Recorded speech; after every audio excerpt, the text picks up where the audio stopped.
God, and dear man, I take you far away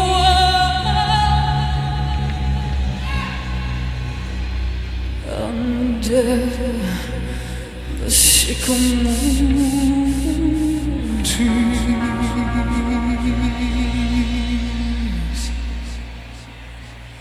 in the dark trees that blow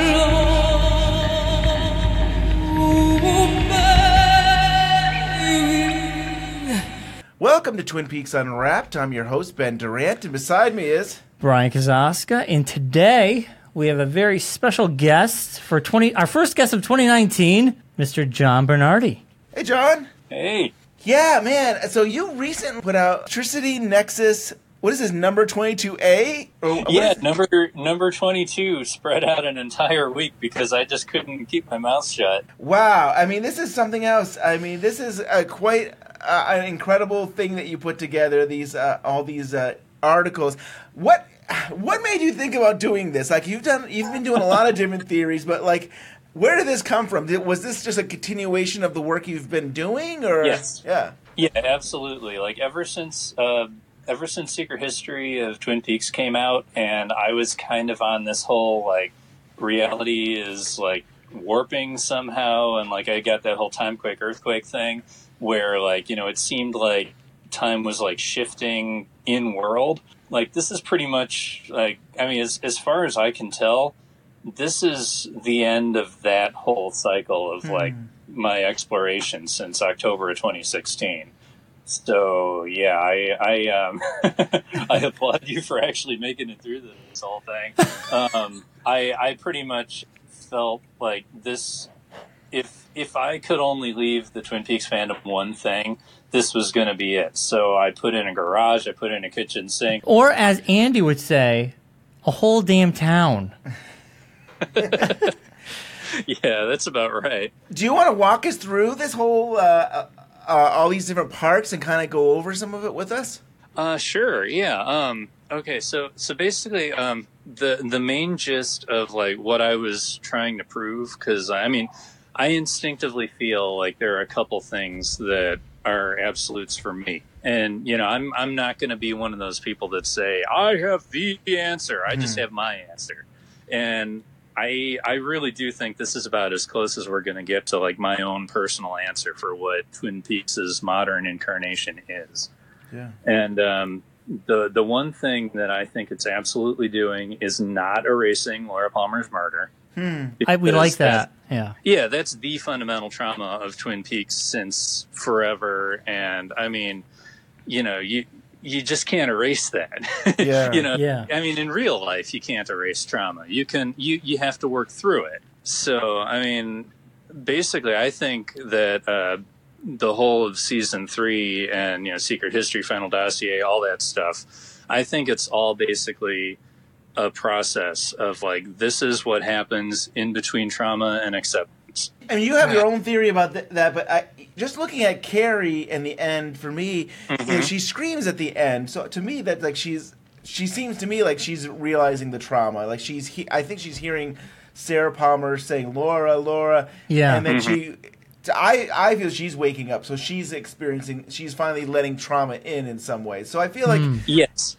if nothing else, that should be understanding that like you're not getting away, you're not creating a new life.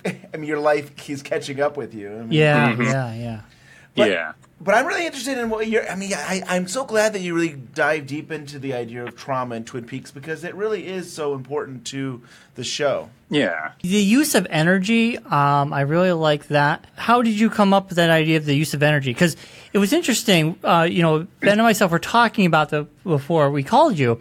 And the first thing that came to mind, and we scoured your article, and we're not 100% sure. We don't think you mentioned it. You could have, and maybe we missed it. But when the little boy gets hit by the car, Oh, you know what? No, I didn't mention that at all.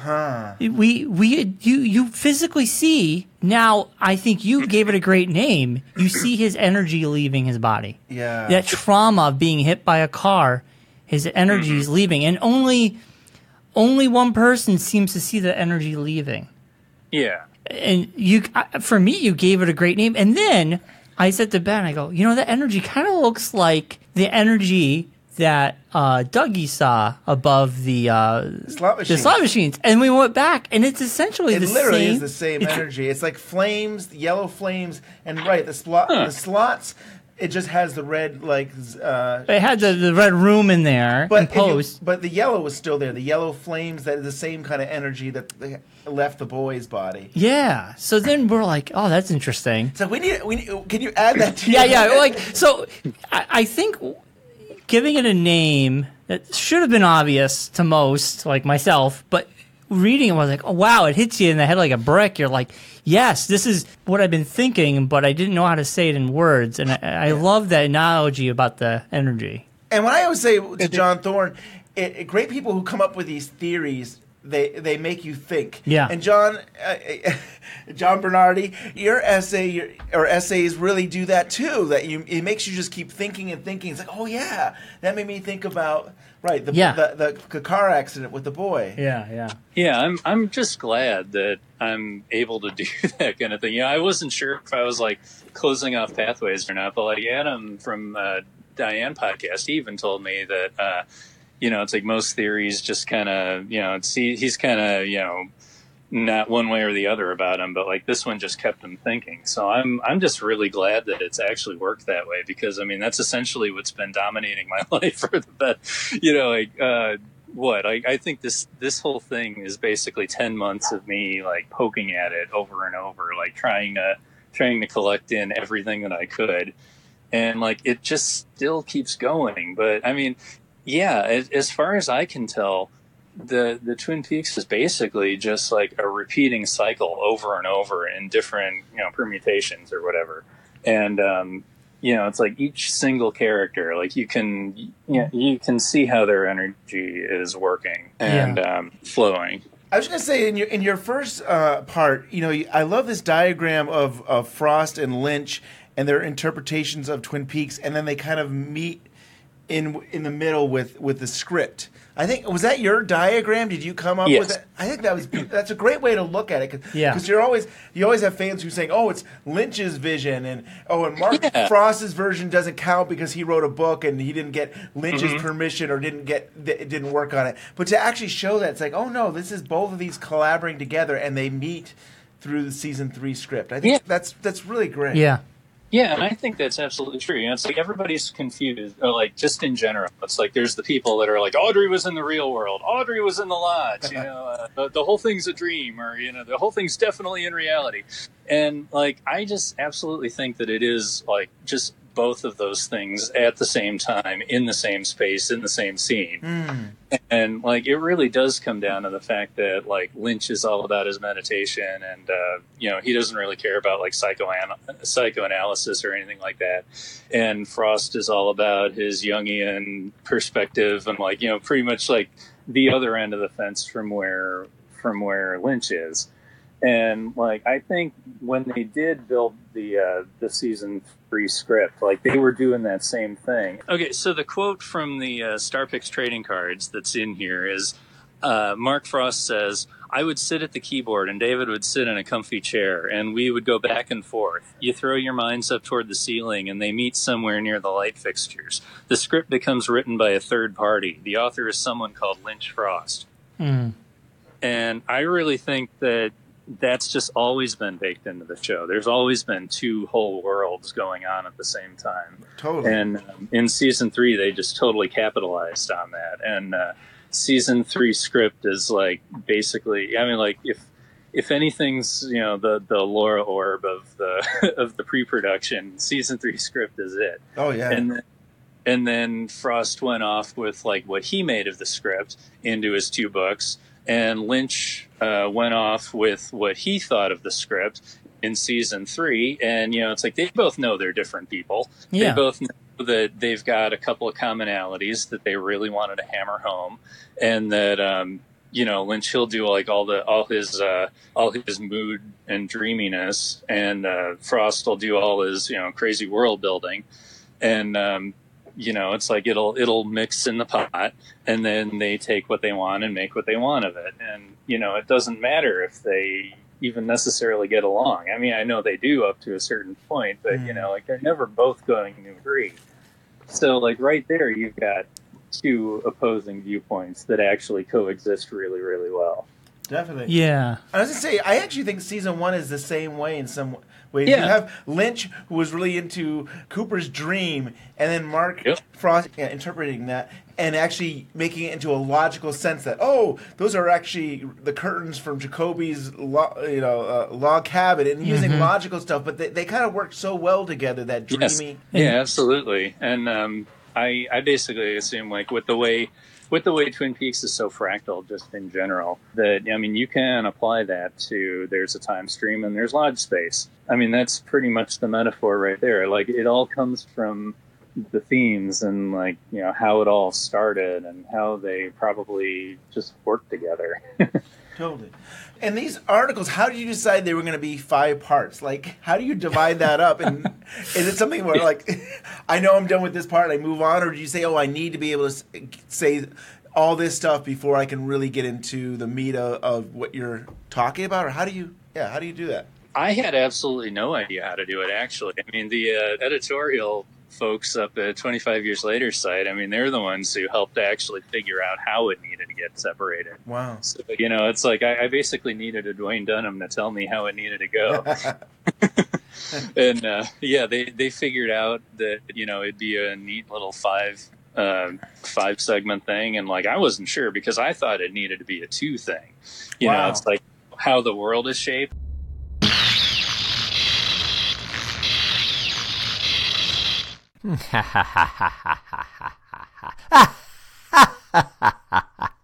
Oh, Twin Peaks boys, you don't know the danger you caused. Remember when you so kindly asked me to guest host your podcast for a year-end silly talk show?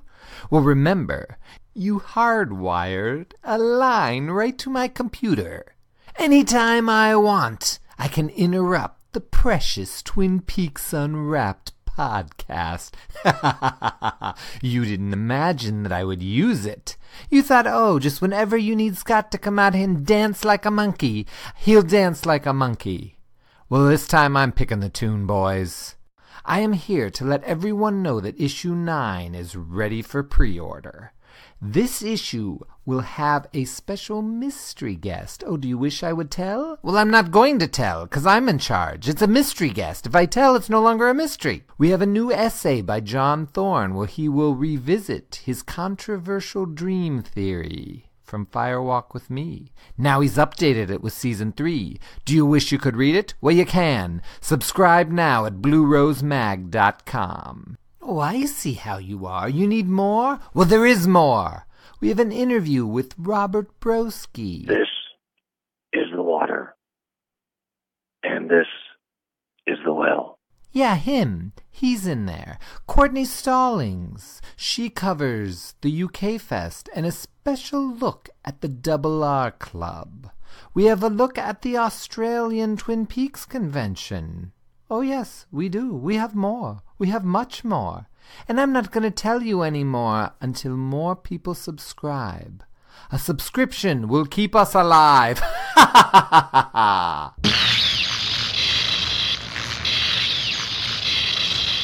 For about, almost 9,000 words, and then how the characters interact in that world for another 9,000.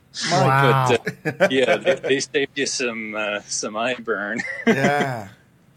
I mean, I love the timeline, the first loop, the second loop, the third loop, lodge space. I mean, this is something, when Season 3 first aired, some of us, including myself, I was constantly toying with the idea of Cooper's Odyssey with, Cooper's not really there. He's somewhere else and he needs to get through, or this is not happening. This is happening in a different landscape. This is happening in a another space, you know? And I didn't know how to put that into words, but I'm reading this and it makes a lot of sense to me. When you explain it this way, it plays out that way. You're like, yes. Like the whole time I'm reading this going, yes, this is like, my brain hurts, but this is like beyond what I was thinking. But I love those layers. It's like a layered cake, you know? Yeah. Oh, well, the whole freaking show is. I mean, it's crazy how much they pack into it. And I mean, the fact that like I can construct this metaphor like that's this intricate and it actually kind of works. I mean, like that's a testament to like how multi-interpretationalist this whole thing is. And your writing, give yourself credit here. I mean, and the way you explain this is, I think it's like so detailed and so well written that it makes sense. Like someone could come up with all this. Like if I did, I don't know. People are like, "Are you on drugs, Bryon? Like, what are you writing?" But like, I mean, give yourself some credit here. Your writing is unbelievable, and I mean, it captures the imagination definitely, and it like John Thorne's work. It really ignites the old Twin Peaks brain cells there. Yeah, definitely.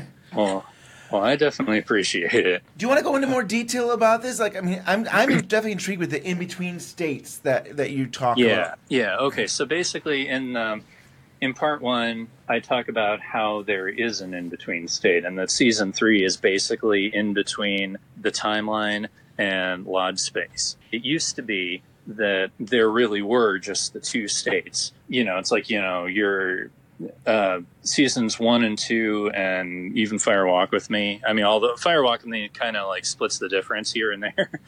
You know, it's like all the original Twin Peaks stuff is kind of like in an actual timeline.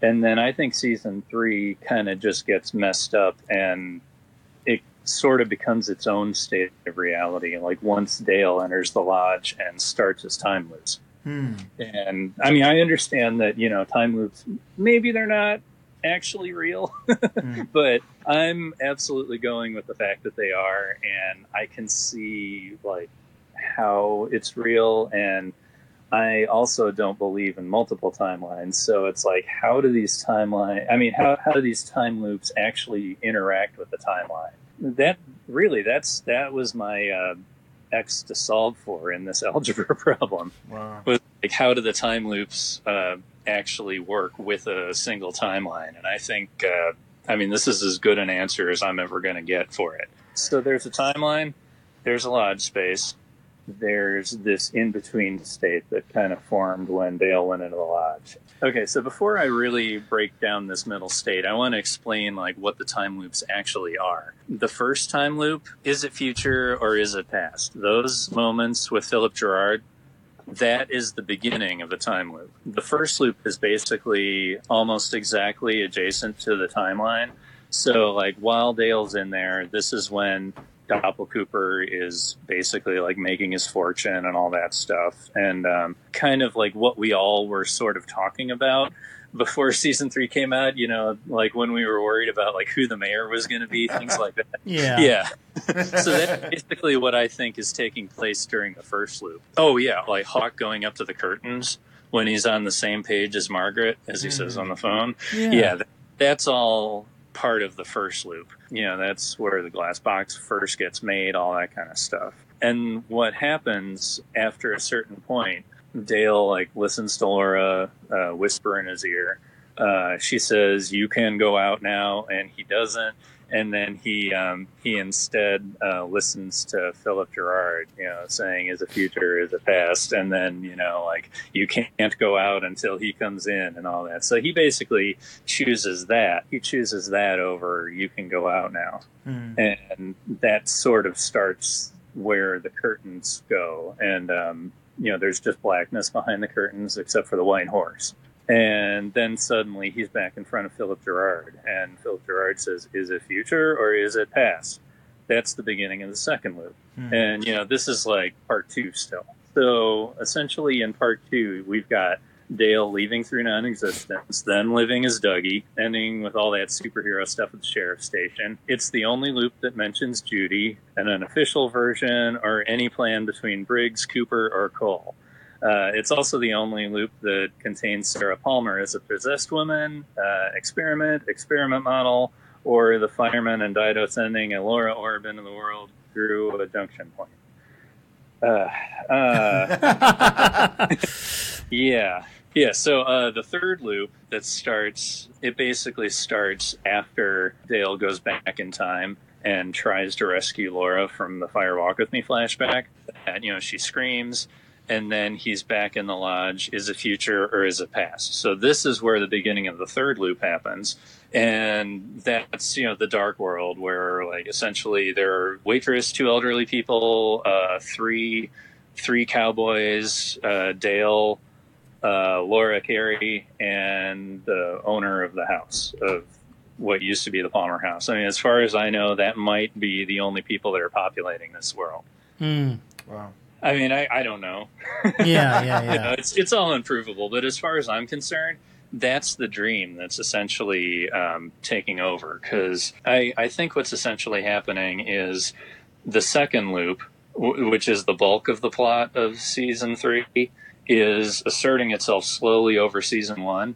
And then, like, throughout the second loop, we've got the third loop asserting itself on top of the second loop. When Carrie screams at the very end, then it begins the fourth loop, because then it goes back to the lodge for the credits where Laura is whispering to Dale again. Yeah. It kind of reminds me a little bit of these layers, these loops, when this season was airing in real time, and people were saying, I feel like if you play these episodes over each other, the scene when I forget her name, but she's crawling during the band's performance. Yeah, Ruby. Yeah, Ruby. Now, and she starts screaming. Yeah, and then that's almost exactly the same scene with Dougie walking towards the plug, and he shoves the fork in and screams. Right. And there's other scenes that people have brought up that they mimic each other, which is very interesting. So it kind of goes with what you're saying. Yeah, with the cycles repeating and, like, the patterns just repeating ad infinitum to, like, with everybody. Yeah. Yep. Yeah. As far as the reason why I think the loops are like basically overlapping over time, there's that exchange between Margaret and Hawk. What is it? She says, "Hawk, electricity is humming. You hear it in the mountains and rivers. You see it dance among the seas and stars and glowing around the moon. But in these days, the glow is dying. What will be in the darkness that remains? The Truman brothers are both true men. They are your brothers, and the others, the good ones who have been with you. Now the circle is almost complete. Watch and listen to the dream of time and space. It all comes out now, flowing like a river.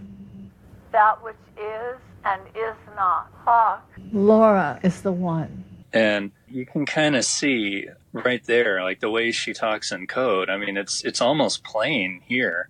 Watch and listen to the dream of a time and space. It all comes out at you now, flowing like a river.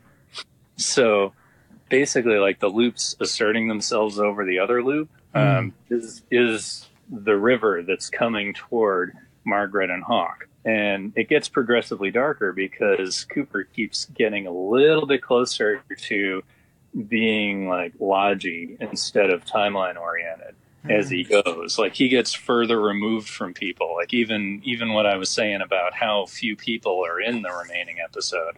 You know, it's like it seems like he's getting further away. Like his energy is getting less attached to the world where it's supposed to be. I think that Margaret and Hawk scene is like absolutely important to the show just in general, and I think that's about as good an explanation as any can be. It also talks about a choice, like another thing, like why I keep thinking that, you know, energy is supposed to be going toward the timeline but not lodge space, and it's like there's a choice to be made, that which is and is not. And then she says Laura is the one, and I know, oh boy. Pamela Tarazik. I did not actually check her last name for pronunciation, but like she was over at the Between Two Worlds Facebook group, and she was talking about that if Laura is the one, that could very well refer to that which is and is not. And if Laura is the one that is, that means that Carrie is the one that is not. Mm-hmm. That would mean that Laura and her death, you know, the thing that Cooper basically tried to remove at the end of the series, you know, that makes everybody say, oh, is the original timeline erased? You know, does it exist anymore? Yeah. You know, it's like, that. No, that isn't. Mm-hmm. That thing that is not is the thing that makes, like, the original Twin Peaks irrelevant. Because it doesn't, and it can't. And Laura being the one that is, I don't know. It's like, I mean, there's that esoteric Buddhism model that I was talking about, like the energy that does flow between the two states, the material state and the non-material state. I'm calling the material state the timeline and the non-material state lodge space. It flows that way because we are human beings, and our part of the ecosystem is to flow our energy through the timeline until we die, basically, and then we move our energy over to lodge space. Yeah. Or the non-material. You know, that's why there's a value judgment, even though both of these states have to exist in harmony in order to keep existing. Interesting. Yeah. It's a lot. Yeah. It's a lot to take in. It is. And I kind of see the whole ending part with the energy. You know, I always saw this as Cooper's trying to change or save, and when he turns, she screams and she disappears. So I felt like, did she disappear? Yeah, like, well, he turns around, and she's not there, right? And he hears a scream in the woods. She's there. Oh, I'm sorry. When they're walking, I'm sorry. When he's taking her hand into the woods. Oh, yes. So she disappears, and I kind of feel like that's one layer of him trying to change things, but it's not going to happen because it happened. And then, like you're saying, this other loop or other layer is Carrie Page. You missed one more loop. What? I want to say, the other thing, I mean, just to go on to that, too, is remember Laura and Cooper are in the lodge. Is it part 2? Yeah. And she screams and disappears into the air at the same time. So you have that, and then you have the woods, and then we have at the very end. And those screams could all be parallel. Right. What do you think of that, John? I know this is not part of your. We're adding to it. We're adding to it. It's part of Electricity Nexus number 21. Or this that's kind of like the number 0 of this whole mess. Yeah, it definitely exists in the same theory space. And I just kind of think of those screams as basically Laura not wanting to be a part of this. And like she's trying to claim her agency. She's like, you cannot, this happened to me. I wish it didn't, but it happened. And you cannot steer my life and my energy. Like, you have to understand that it happened and work through it, not remove it. Screams, in general, when people scream, so further on in the theory, I'm basically saying, like, there's a cycle of energy that happens with people, and then trauma cuts off that energy, and then there's a period of stagnation in the middle, where I think pretty much every single character within season 3 is in that state, just like Dougie. You know, it's like whatever Cooper's in, everybody around him is in kind of a similar stasis period. Or, you know, if his energy is starting up, then like other people can too. It seems like people that understand that their energy is starting, like when Dale put his fork in the socket, like he didn't scream. It was Janie E that screamed. And Lucy screamed when Frank Truman came in, and she didn't understand. And Carrie, I think, screamed because like she knew that there was something, but she couldn't understand it at that particular moment. And like it's basically people's energy starting up again, but it's directionless. Like, you haven't, just because your energy started doesn't mean that you've chosen a direction to send it. Like, you're still kind of in stasis for a little while, because like Lucy, she screamed in part 4, but she didn't really make the decision and understand cell phones and all that until she literally shot a Force of Darkness in Doppelcooper, like in part 17. So that's like, what, 12 parts difference? Like that's how long it took. And like, she did things, like she bought a chair, like, for the study because Wally Brando released her from needing to maintain the past just the way it used to be. Yeah. They can start moving forward. So like that's another step of energy being able to start moving. So like she does that. She like holds up her hand and on her lunch break saying like I need my space. Like she's she's taking like self-care and all that stuff. And it takes a little while before you can decide to have a positive spin or a negative spin. I mean, it took me like like a year and a half before I came to the conclusion I did for this whole thing. It's like it takes a while to absorb things before you can just decide. It's not like, the conclusion happened. Now we just know things. You have to grow into things.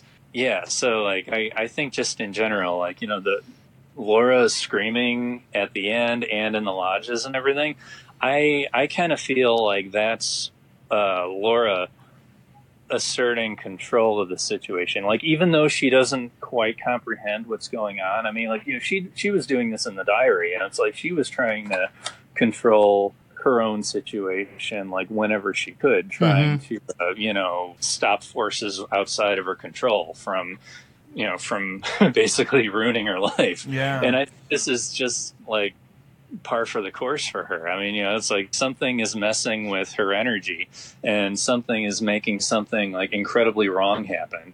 And like, even though she doesn't understand it, she pulls herself out of it anyway. And I think that's basically like her, even though she already died, like, like whatever leftover energy that like turned her into a tulpa or whatever it is, the memory of her basically says, I want no part of this in-between loop I have chosen. What you're saying makes me think of one thing. If Cooper is, we know how Firewalk with Me ends, and that's how I always saw the ending, is that Angels and the angel, Cooper there. Yeah, Cooper, and like, you know what? They never met, but he helped her beyond the grave, and she could move on. Yeah. So then now, in dreams. Yeah, in dreams. But now in season 3, what you're saying makes me think that, in a way, Cooper can't let it go, and she's trying to escape him. That the fact that he's trying to say, "Come with me," and she's like, "No, I'm good. Leave me alone." Yeah. And then at the end, Carrie Page, we can take a hard left turn here and say this whole Carrie Page stuff is her escaping, and then Cooper comes back, trying to remind her of all these things, and she does not. She wants to move on, and he can't move on. Bryon, you can't go home again. Yeah. You can't go home again. You can't go back to the Palmer home again. Yeah. Yeah. Like, I feel like, so in a weird way, I'm not going to say the bad guy, but he's the past that won't let it go, and he's a roadblock. I don't know. He's just... Yep. Yeah.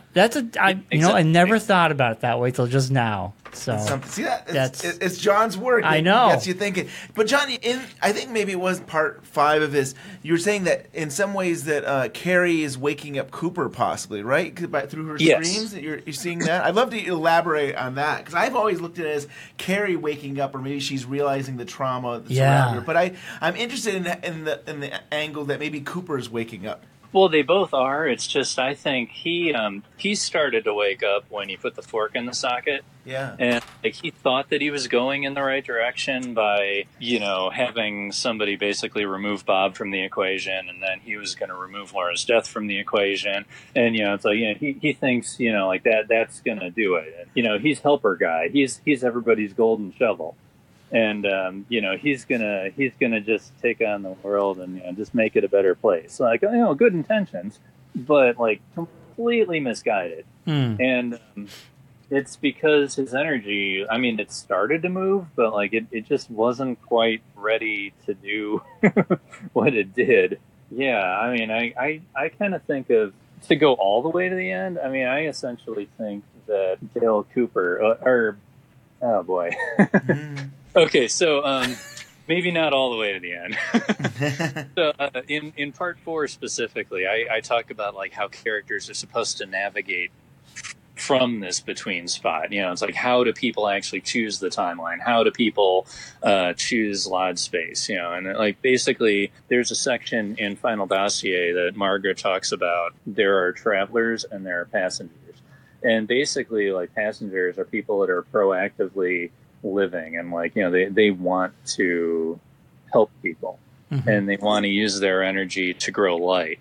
And passengers, like, they just end up kind of being stuck in darkness because, like, they don't end up using their energy and they stagnate. And instead of pushing through, they just kind of get devoured by the dark.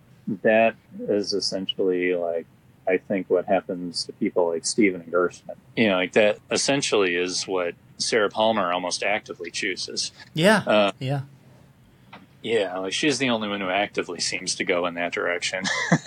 But yeah, like it's just like there's you either go one way or the other.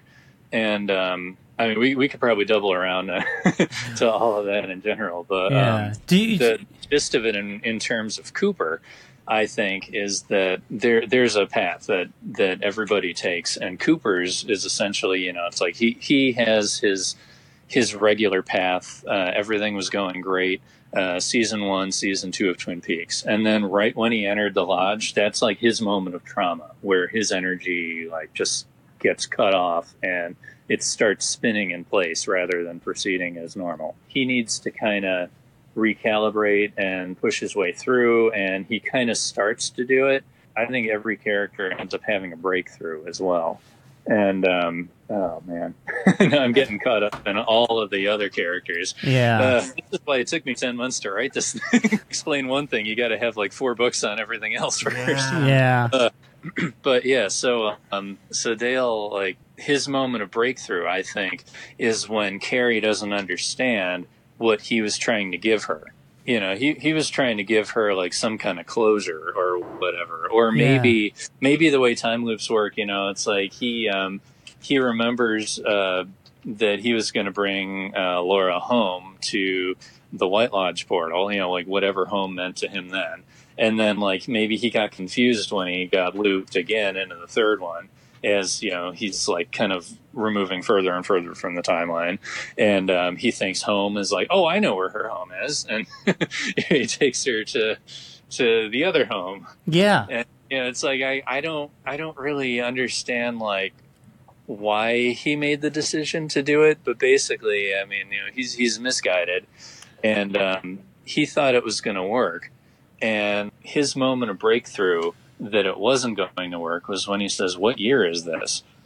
You know, it's like that's when things really started to go wonky, and that's when it looped back to Laura whispering to him. Essentially, I mean, I think that helped trigger Carrie's scream. Yeah, but it's not him waking up Carrie exactly, like not actively. It's like, you know, his realization kind of.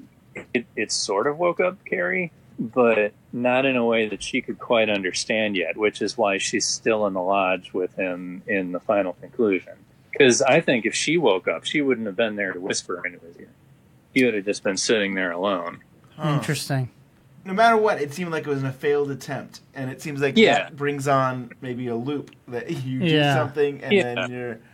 And I've always assumed that Cooper brought Carrie, Laura to the house to confront Sarah Palmer in some ways. I just assumed that was going to be the big end, that you were going to have Sarah Palmer meet Laura. And, you know, I feel like Sarah Palmer has, you know, has her own sins, and that she wasn't there to protect her daughter.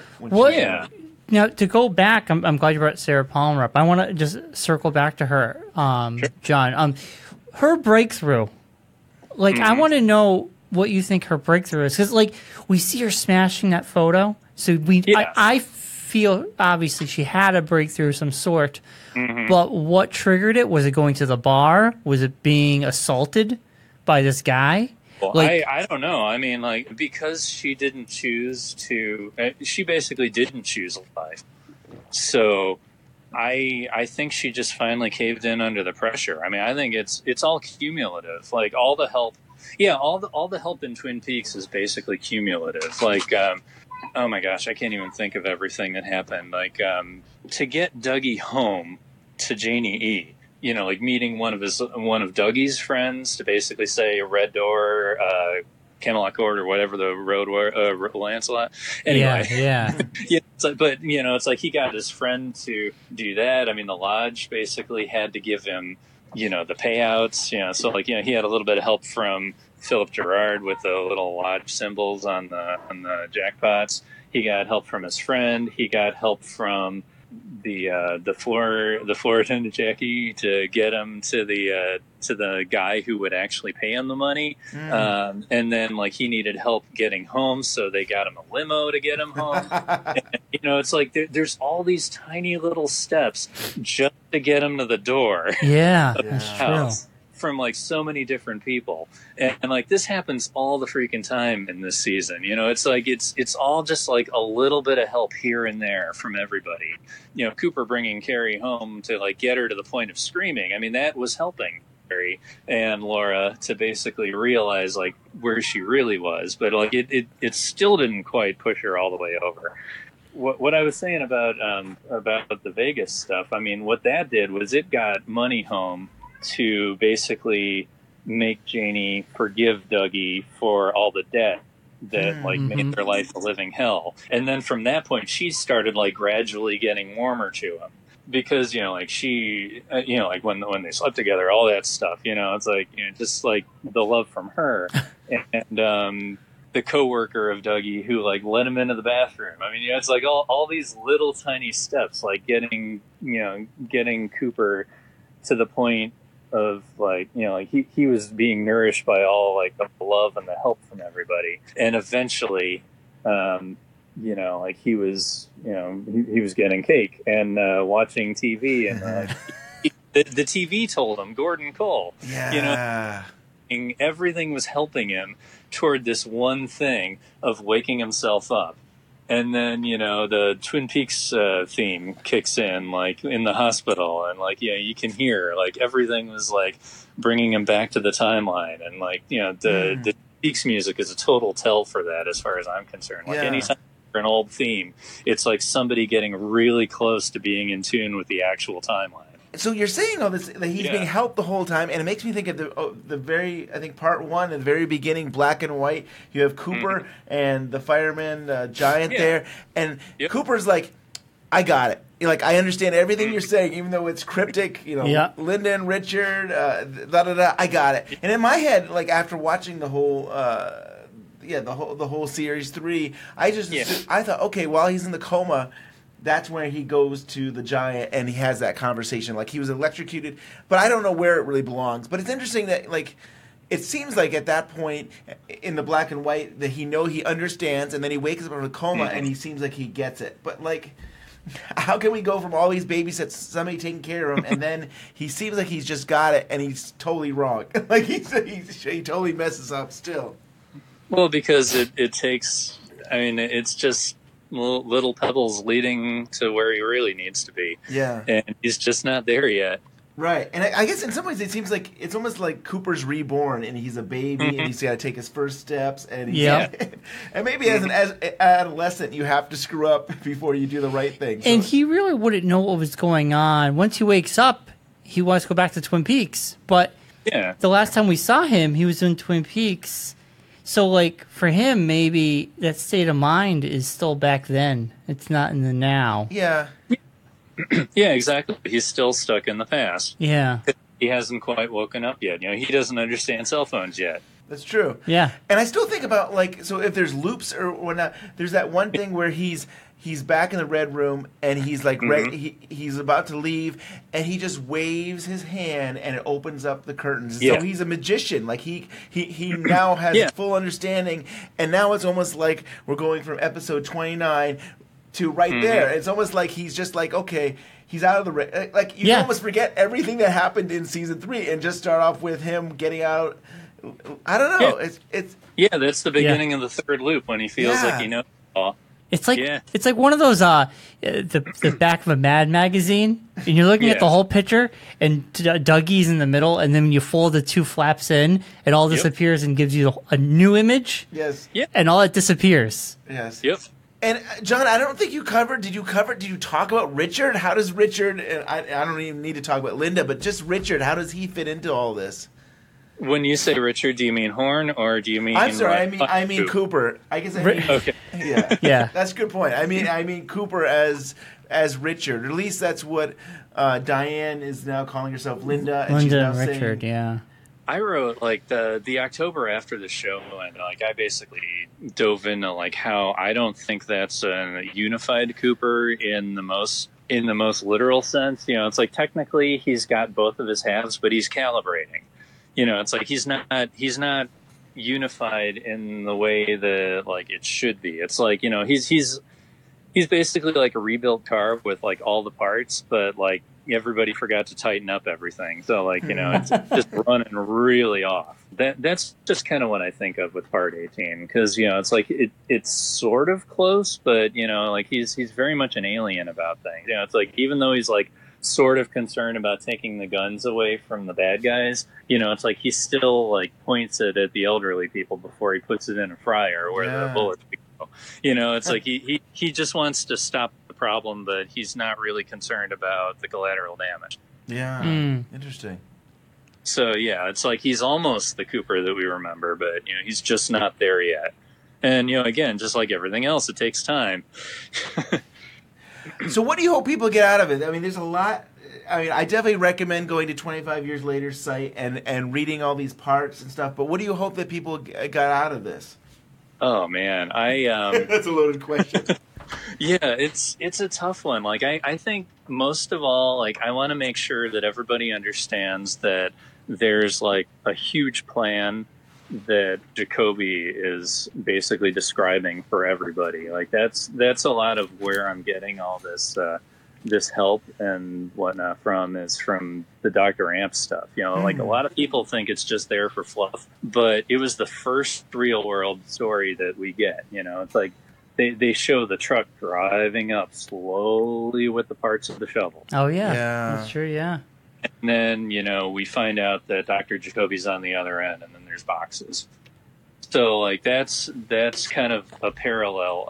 I basically, like, I've got all kinds of, like, picture charts of, like, word salad that all kind of mirror each other, and there's 5 parts, which is really, it's kind of cool because, like, my 5-part theory actually matches really well with all this, and, like, it wasn't even intentional. It just kind of fell into it that way. Like even the theory structure like works with the theory. Wow. But yeah, so like the very first scene of the shovels arriving, that's like that matches up with like original season 1 and season 2. And the next thing we see is like the next scene from a further episode down the road, we get to see Jacoby like painting the shovels and everything, and that could even match up with how trauma just stops people in their tracks. Interpersonal alchemy is a thing that's that Frost specifically equates with Dr. Amp and the golden shovels. You know, it's like the you know, shovel yourself out of your shit is basically like trauma happened to you. You need to fortify yourself. It needs 2 coats of gold. And then you can, like, once you get those 2 coats, you can start basically using this shovel if you accept the shovel. That can apply to pretty much everybody. Like, most people are kind of in that point in between when he's spraying and before we see the advertisement with the shovel. You know, it's like, you kind of wonder, like, because, like, as viewers, we see these things, and then we see him spraying the shovels, and like we're like, oh, good. What's it good for? You know, it's like, is it for for this? Is it for that? I mean, it was a huge point of contention. Like everybody kind of had their own ideas what it was, and then like you know, then you see the commercial, and you go like, oh my god, it's for that? Are you kidding me? It's true. And Nadine walks over with the shovel in hand to tell Dr. Amp, the Jacoby, you know, basically like, I'm letting you go to Big Ed. You're talking Big Ed, right? Yeah, I'm going to let you go. She's shoveling herself out of Yes. her own shit. And Yes. literally, you're seeing her with the shovel. Yep. Yeah. Yeah, but that we see another rant of Jacoby, and then another rant of Jacoby with another shovel commercial. And then, like, that's the second time I saw the commercial when we were first watching this. I thought, like, oh, God, I think there's something to this. You know? We're sheep to these monsters, and they don't give a shit. We grow our wool, and just when we're getting warm, they come along with their electric clippers and shear our wool off, and we're just naked, screamy little fucks. No wool for us. Freezing and hungry in the night, in the dark, and they don't give a shit. Then, when we get sick, the pharmaceutical companies make billions. They own the fucking hospitals, filled to the brim. They own the morgues. They own the embalming fluids. They own the mortuaries, the graveyards. These fucks. Is it the government's business who we marry? What the fuck do we care what the government thinks about who we marry?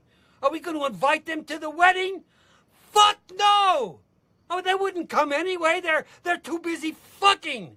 Fucking us at the grocery store, at the bank, at the gas pump. They're feeding our children chemical shit, coated in sugar. Why don't these monsters bite into those tasty treats themselves? 'Cause they'll die in the streets, just like us. And then they'll bloat like a big red fucking balloon. Stop! Stop distracting yourself with all this diverting bullshit. And pay attention. Save the children. Every parent wants to save their child. Buy yourself a shovel. Dig yourself out of the shit. And get educated. He's so beautiful. I don't think it's just a gag. You know, I kind of had an idea that there wasn't just a gag anyway, because I read Secret History before the show. So, like, I kind of assumed that, like, there was some kind of code in it, just like there was in the Wally Brando thing referencing Lewis and Clark. Yeah, so, like, I was just kind of on the watch for, like, what the comedic characters were actually trying to convey for theme. So, like, I was always sort of aware that, like, there's probably something to Jacoby, but, like, I wasn't quite sure what. And then, like, the second time that commercial ran, it's like, you know, it's like, oh, you're supposed to, like, actually do this. Like, you know, it's just not a gag. It's like, you know, like, you are supposed to think about it, and you're supposed to wait, you know, a couple episodes between the first time you hear the concept and before you're actually able to, like, really absorb what the message is supposed to be.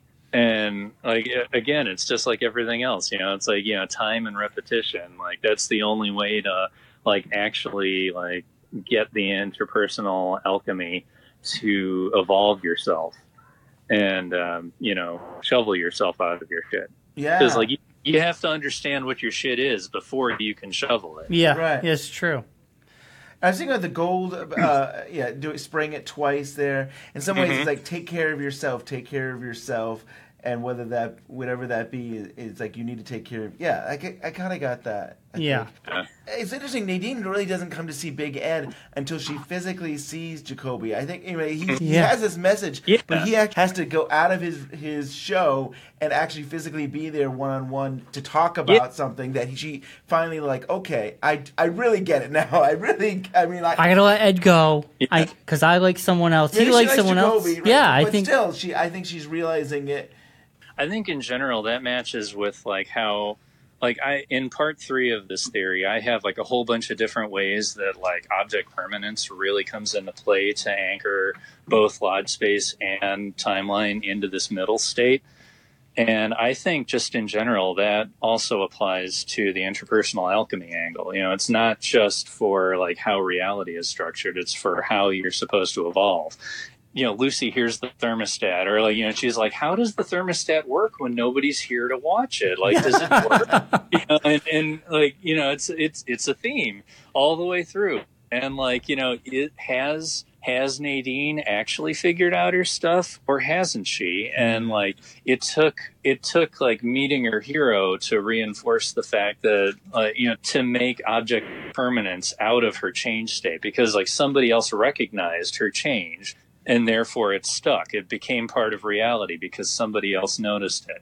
And that's the same thing with the glass box, really. I mean, like Cooper came through when Sam wasn't even in the room. And like, that's what Sam's job was to stare at the box, to be there for things. Yeah. So that it became real. And then when he was there, it was experiment. So like, I don't pretend to like absolutely know the reason why object permanence is massively important, but it totally works. Like every single time you can think about it, it's like somebody needs to reinforce something for it to actually stick. And you give other examples, but it seems like the whole town is in trauma, or they're dealing with their own shit. Yeah. And I of course love Norma. Stuck in between the first coat and the second coat. Yeah. And they all come out of it. Their energy. I don't know if they've all come out of it, but I mean, it's some of them seem like they're working through it now. So let's go to the one. This is where this fascinates me. My favorite part of this is talk about the music performances and the the Roadhouse. The Roadhouse, because that's the end of part 4, right? Yeah, part 4, and I think it's part 4. Yep. It's interesting because on a TV viewer level, I'm just going to start off this way. I'm like, okay, well, this is nothing that new.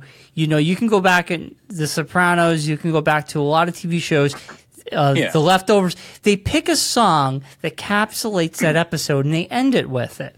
That's nothing new. A lot of shows have been doing that, and I love it. But then what Lynch did is take a different approach. Yeah, we can do the same thing, but we're going to do we're going to do a performance in front of an audience, and we're going to make it even more special. Then it gets deeper, because then you sprinkle in these weird characters that we will never see again, talking about other characters we have no idea.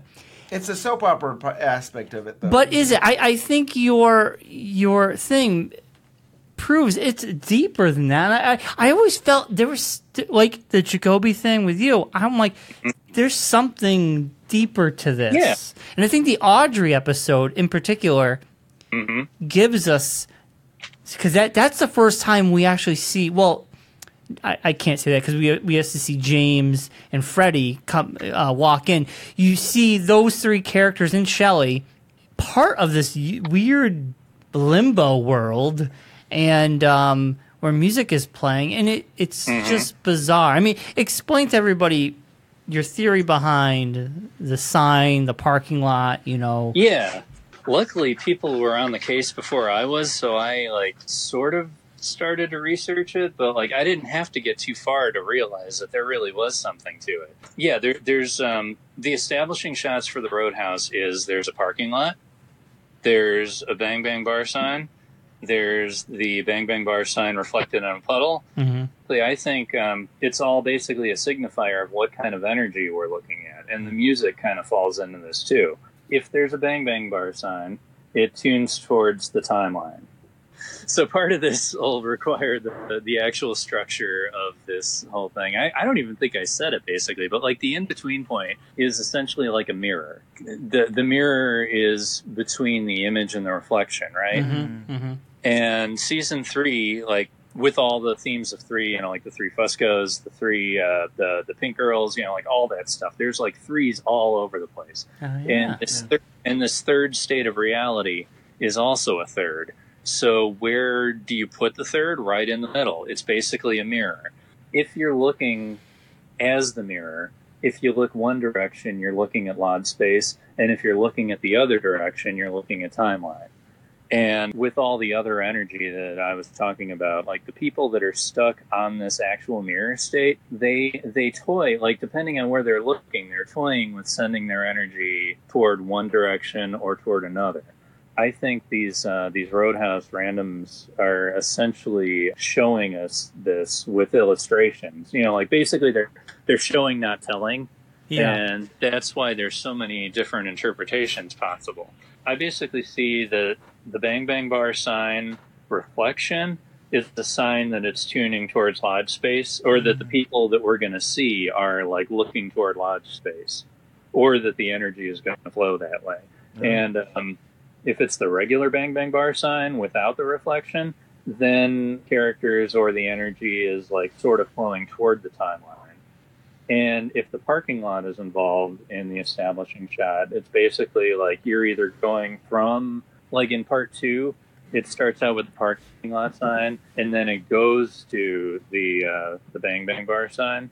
So I think what's happening there is basically you're going from the timeline toward the middle, because you get people like Shelley in there. But also the Chromatics guitarist has on an L ring.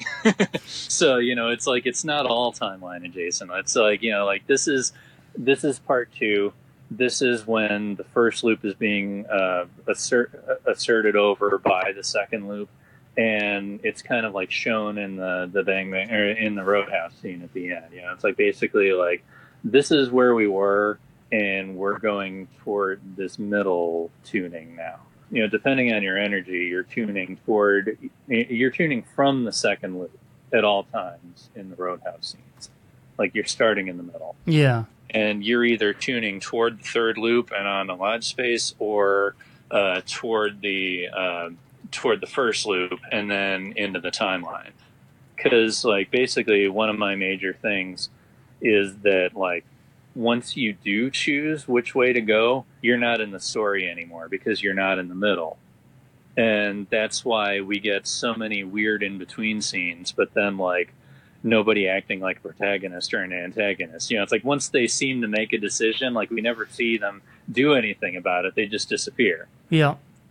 So like using that as a metaphor, or I mean, as a rule for the metaphor, I basically see that like these scenes are all these characters that have low stakes issues making a decision about their issues. Yeah. You have a disturbance twice with James and Freddie, and then you have the other disturbance with Audrey. And I mean, I always felt that scene always meant something more. Part 16. And I'm glad you bring it up in your thing, because one thing always stood out to me was the fact that they don't say Eddie Vedder. They say Edward Louis Sulverson. And he's singing out of Sand, which lyrically speaks out of time. Now it's gone. I am who I am, who I'll never be again, running out of sand. Kind of speaks to me like Cooper. Like, oh, definitely. By the end. And even the next verse, I stare at my reflection to the bone, blurred eyes look back at me, full of blame, sympathy. And it's like, yes, it's interesting. They don't say Eddie Vedder. So you're taking that mask off and you're just giving us his birth name. But then it's also the same scene with Audrey. Yeah. Finally having her breakthrough, having her trauma. She's going to break through with her trauma, like you've been saying, her energy. And it's the Audrey dance. And then a fight breaks out. And then she wakes up somewhere, and that's her. It's almost like her Carrie moment at the very end there. Yes. Yeah. Yeah. It absolutely is. Her Carrie moment is, I hate you, screaming at Charlie. Like when she screams. And it's like, okay, Nadine, she never screams, but she has the breakthrough. It's because Dr. Amp was screaming for her. Oh, he's screaming out all this stuff and like shaking up her energy without her needing to. Yep. Audrey, like her thing to get her going, like to finally make it to the Roadhouse, is basically like she finally just screams and like starts trying to strangle Charlie. And then next scene we see her in, she's in the Roadhouse. But just because you have your breakthrough doesn't mean you've chosen positive or negative. I kind of think, okay, when people use their real names or like their birth name, like Eddie Vedder was given in this character, because Alice Tremond was played by the lady who actually owned the house, Mary Reber. I'm just kind of associating, like, anytime we get like real world interference, or like, wait a minute, that's like a real thing. That's like an intuitive way to basically say this is another world intruding upon this story's world. And like, I don't think it's the real world exactly. I just think that's the easiest way for us to just know that there's an intrusion. Gotcha. like It's in her house. Yeah, so I think of Eddie Vedder's name as an intrusion of lodge space, and like basically, I think Audrey's been tuned to the third loop the whole time, because like the first time we see her is in episode 12, and that's the same one, pre-flashback, nuclear bomb and all that. It's like that was like the last vestige of the first loop getting shoved away. And in part 12, Sarah realizes that something happened to me, and she's freaking out in the supermarket, but like she understands that a retuning has happened. And that's the same episode when Audrey finally shows up. So episode 7 is the last vestige of the first loop and the first vestige of season 3. Of loop 3 asserting itself into the second loop. And because of that, and her mention of Billy and everything, it's like that. There are these tells that like she's associated with the third loop, and she needs, because she's during Cooper's most delusional moments is in that third loop. It's like he's not himself. He's like being called Richard by people that he thinks he knows, and then they're being called, then they're calling themselves Linda, even though he knows who she is. It's like there's like all these things that are like disassociated, and Audrey being like part of that is why I consider her tuned to third loop, because she's like that sort of delusional, with kind of like her state of mind is the same as Dale's state of mind at the end, and that's like how people tune their energies. And in that Audrey dance, at the end of that episode, you have the band playing backwards too, which is very very Red Room, very lodge space kind of feel to it. But before that, they're playing it straight, and they're actually calling it Audrey's Dance, which I've said it. I've already said it even in this conversation. But like, I think anytime you see the original Twin Peaks music, you're getting close to the original stuff. It's like when Laura Palmer's theme first plays when Bobby's looking at her homecoming photo.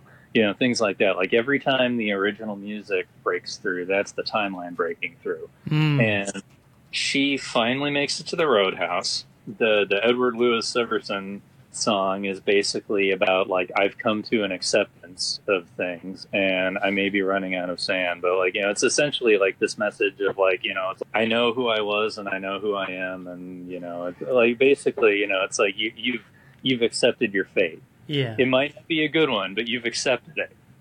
And right after that, she gets this jolt of season 1 and 2, and she goes back to like the way it was, and it's like she almost feels like it's herself.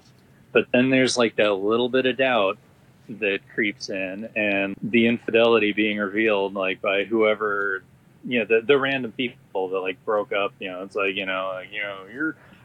you're cheating on like you're having an affair with my wife, or whatever it was that he was saying. It was something like that. And they start a bar brawl while she's dancing. That little bit of doubt. Like you can only move the needle so far in either direction before you have to go back to starting positions.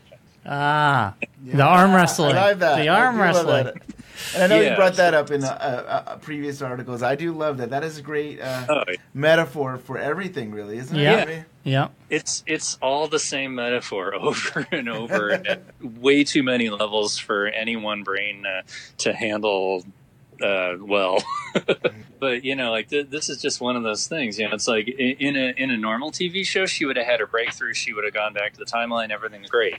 But because she's not quite there yet, she could feel the timeline, and she almost made it there. And like she made it back to what's probably actually supposed to be her salon that Frost talked about in Final Dossier. And do we get her voice from her in that room? Sort of. We get her voice from the Audrey in the mirror. Like she's still fractured. Like even though she can kind of see where she actually is, like she's just not quite able to get there. Yeah. Good stuff. Man, oh man. This is like We scratched the surface here. I think I really would recommend the listeners go to 25 Years Later's site and really dive into this stuff, because there's so many great nuggets, and it really does make you think, and it really Yeah, I mean, wow. And this is capping it off for you. You think you got other theories, but it's going to go in new directions, John? You think? No, I think basically this is going to be the foundation that I work from now on. Yeah. Wow. Yeah. Like this, because I mean, there's still things that I'm going to do. Like the next thing I'm going to do is I'm going to actually look into like Billy as a possible character. Like, you know, where is he? Who is he? Like, you know, like what are the possibilities of Billy? You know, so I mean, there's still room to work from, even though I basically kind of capped off the thematic. You know, like what is the thematic resonance of Twin Peaks on me as of right now? Yeah, it's a great foundation. Room. Yeah. So is that what you're going to do next? What do you got next working on for 25 years later site? Well, I've got a lot going on, but I do want to do one more thing with this whole thing, is that there's an ending to Twin Peaks, but it's not exactly up for grabs. I mean, it's up for grabs whether it's a positive or a negative ending. And essentially where I'm going with that is that it can be a happy ending or it can be a completely negative ending. But we're not going to know because Dale hasn't made his decision in the final moments. I don't really know how to explain it better than that. But like, you know, like I just kind of feel like this whole thing, like there's the three takeaways is that the golden shovels is a metaphor for every single character in Twin Peaks. The death of Laura Palmer cannot be erased. And that the ending is not concrete in any way whatsoever. Yeah. And it's all up to Cooper deciding whether he wants to send his energy positive or negative. Yeah. Yeah, I like the ambiguous ending in a way. Yeah. But if you dig in deep, I'm sure you'll find something, John. I don't think it's supposed to be answerable. I mean, I think that's just where like the viewer comes in. You know, it's like we're supposed to put our own ending on it. And I think it's made that way by design because, like, I think Lynch and Frost have different sort of endings in mind. Like, they both have, like, the general direction to aim for, but, like, I don't think either one of them would agree on exactly how it's supposed to really be concluded in Cooper's brain. Yeah. Yeah, I agree. I mean, I like the fact that we don't know. And yeah. That's always been Twin Peaks, right? It's always been a mystery. Yeah. And we've always tried to... Yeah. If season 4 happened, right, it would end the same way. Yeah, if season 4 happens, you know, it would be another 12 episodes, 13 episodes of whatever, and then the ending would be another ambiguous ending. John Thorne, way back in Wrapped in Plastic, basically said that. He basically said if they were ever going to make a season 3, it was going to be ambiguous, and it was going to be people weren't going to be happy, and they weren't going to be like, "Oh, this is a satisfying ending." And it's hard to realize that, but you're right. If they make a movie, if they make a season 4, we're still going to be left, with a mystery or something. Yeah. Yep. Yeah, they gave us a roadmap for how to help ourselves, and then it's just a matter of does the Cooper decide to help himself or not? Right. Yeah. I mean, honestly, I think the best ending of anything for me was Firewalk with Me. If I had to say any ending. Right. I mean, it seems like Laura was happy in the end, right? I was satisfied by that ending. Yeah. Yeah, that's Laura's ending. Yeah. And then Cooper's ending is whatever we need it to be. Yeah. Yeah.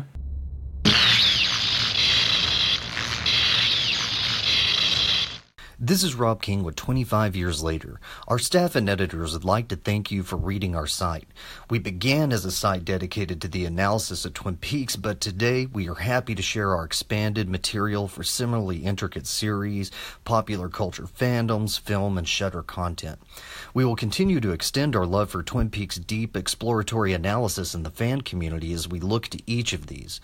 So please join us as we discuss film releases from A24, Shudder, and Shout Factory, as well as series like Lost, Northern Exposure, and The OA, just to name a few. And you won't want to miss our lineup of interviews from Twin Peaks cast and crew to the directors of Shudder original content and more. And as always, we hope to bring you thoughtful, deep analysis to the series that brought us together, Twin Peaks. So again, thank you always for your time and dialogue with 25YL.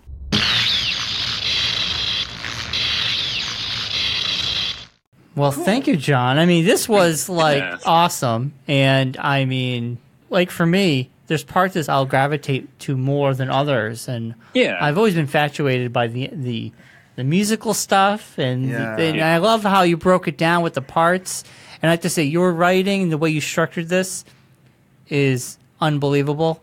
And for people like me who are I'm confused reading this, I get it, I love it, and it makes me think. And 2019, Ben and myself, we kind of strayed away from Twin Peaks a little bit, going with on the air. In 2018, in 2018, we strayed away. So this is a great way to get us back into the mindset of Twin Peaks for 2019. I totally agree. Yeah, I'm glad I could help. I mean, this is a huge labor of love that I started like almost a year ago to the date at this point. Wow. And I'm just really happy to finally have it in a manageable package, even if it had to be 5 manageable packages. and the little charts help, and I love seeing your notes. Yes, I love the notes and the diagrams, Yeah. and incorporating other people's stuff, and just how you. It definitely shows that it took you a year to put together. It shows that the time and detail that you really put into this. So thank you for sharing that with us. Yeah. Oh, okay.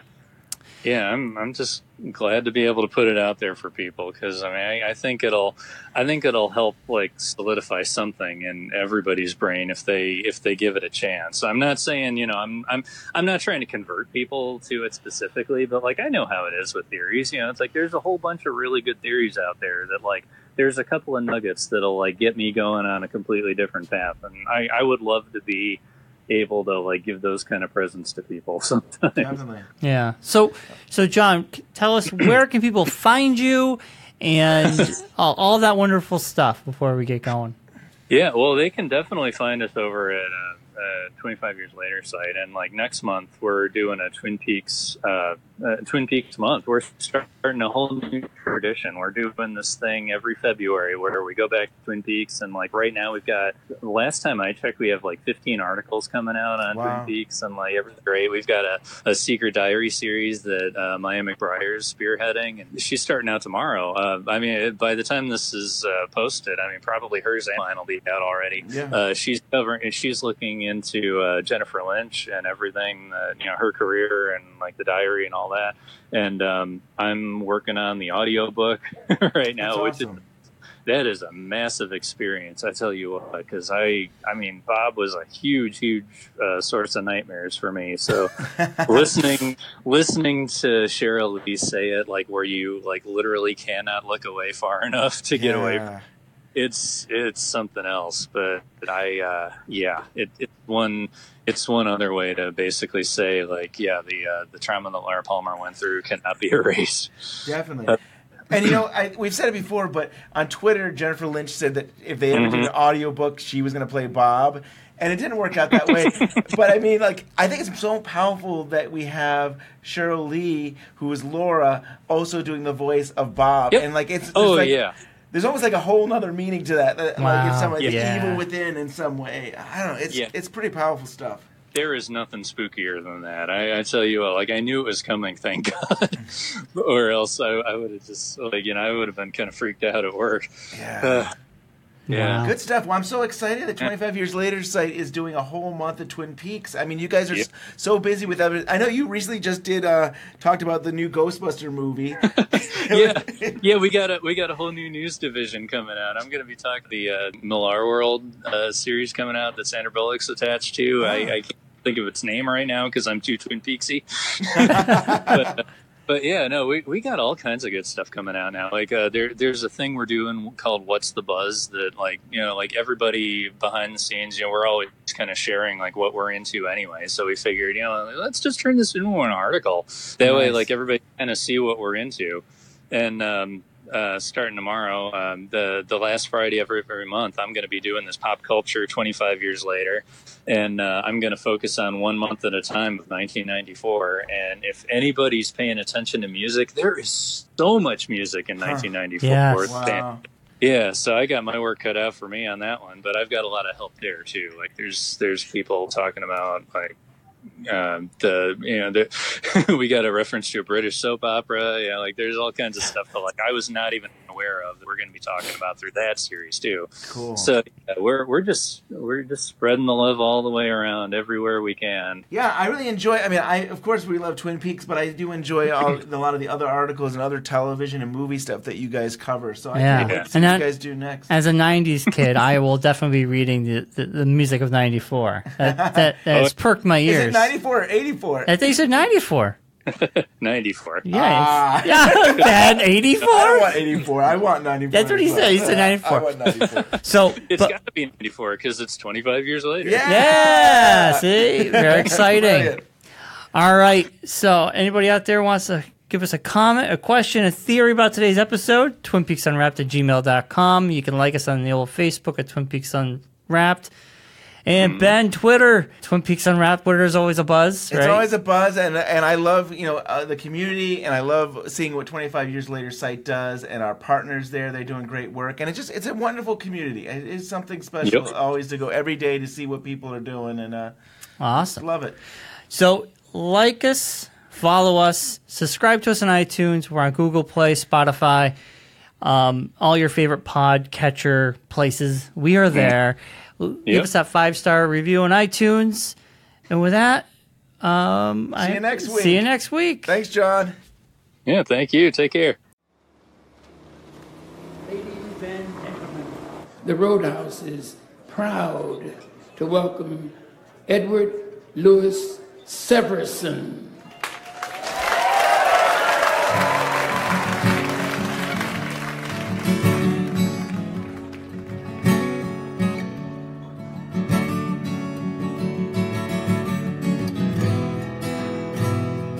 Can climb to heaven on the cross. One last promise drained the blood from my heart. Came a message in the dark.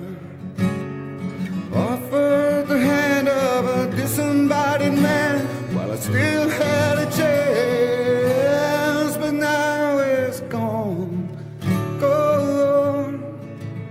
And I am who I am, who I was. I will never be again. Running out of sand.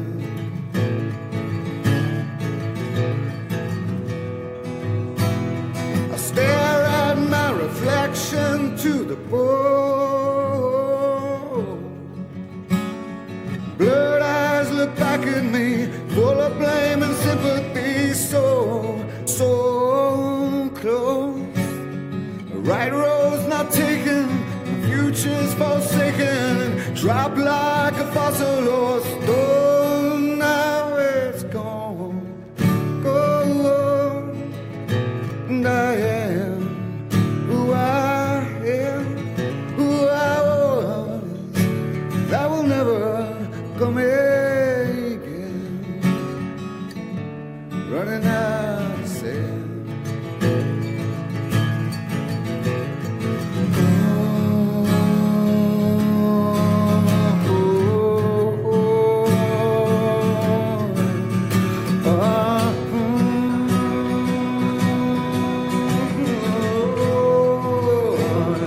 A drug guy was wants to fight.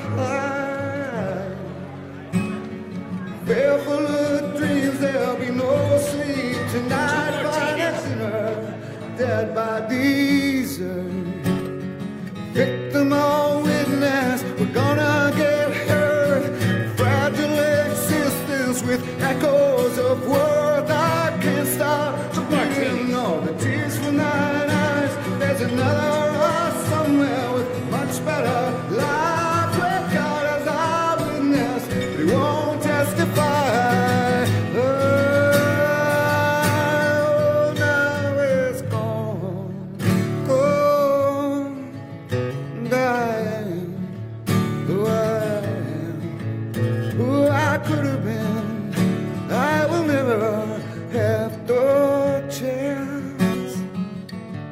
Running out of sand, running out of sand, running out of sand.